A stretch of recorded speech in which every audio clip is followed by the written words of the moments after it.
Hello, my name is Chanel Miller, and I'm the author and illustrator of Magnolia Woo Unfolds It All.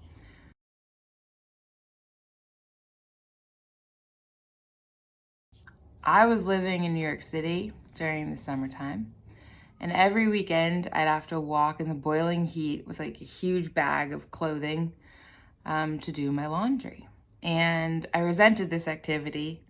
When I was waiting at the laundromat, I looked on the wall and there's this bulletin board full of missing socks. And I thought it was so sweet that they kept the socks in hopes that people would come back and claim them. So each week I would go back and I started thinking about like who did these socks belong to, and were the socks lonely, and were they ever going to be returned, or were they just going to be thrown away? So I started coming up with these stories to entertain myself when I was doing my laundry. And I'm telling you that because I'm sure there are things in your life that you don't want to do. Like even on the weekends, if your parents are taking you to run errands and you're like waiting with them at the bank or the grocery store and you're so bored, or you're just thinking like, this is a task I have to check off the list, I want you to look around and pay attention to small details, because any of them could be a seed for an entire story.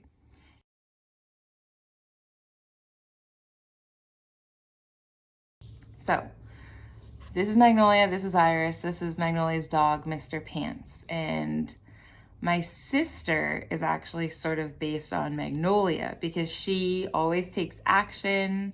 She's not afraid to ask questions. She's much more bold than I am.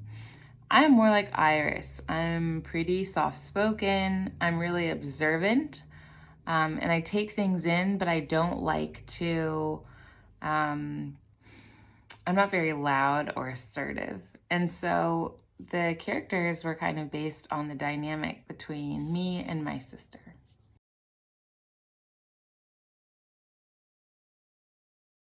Okay, so I brought this sock out to show you. This is a sock with little otters eating watermelon. Love this sock. I have this sock with sheep on it. Also very nice. I thought I had a third one, but I lost it. It's missing. Oh, it's in my lap. It's a sock with little hearts on it. Pretty cute, pretty simple.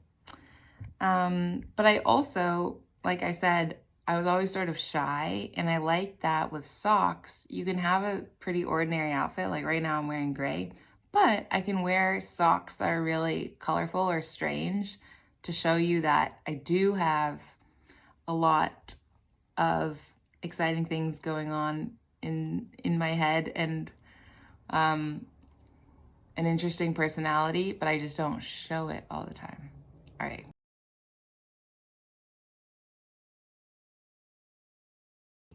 So in the beginning, Magnolia is quite lonely. It's summertime, and a lot of her classmates are on these like fancy beachy vacations, or they're going to these nice summer camps, and she's just stuck at home. And the socks are what gets her out of her house and around her neighborhood, and she starts talking to neighbors that she's known for many years.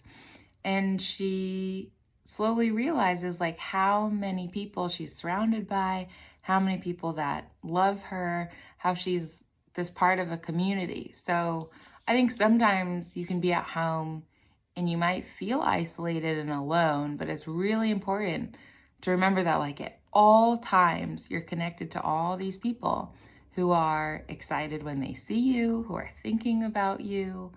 So she realizes that at the end.